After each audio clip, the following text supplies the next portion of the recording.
arayan yoluma gelirsin bir sarayım bilbilse sana karışan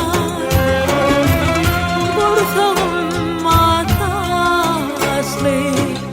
yürekten söyür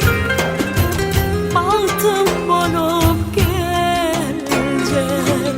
dana karışan başımda kıyacağım başına kurban gidiyen ardığında düşümde görüyen yürekte yaşayan yürekten söyleyen arzumı ettiler sana karışan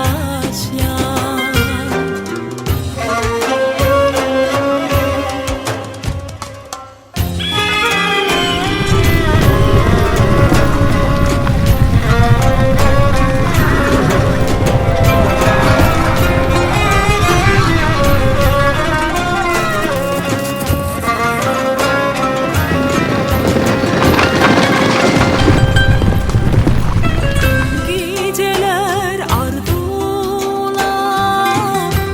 atır yandan üsyer bağımda yalnızlık yeri gelir yanıma alıp gitme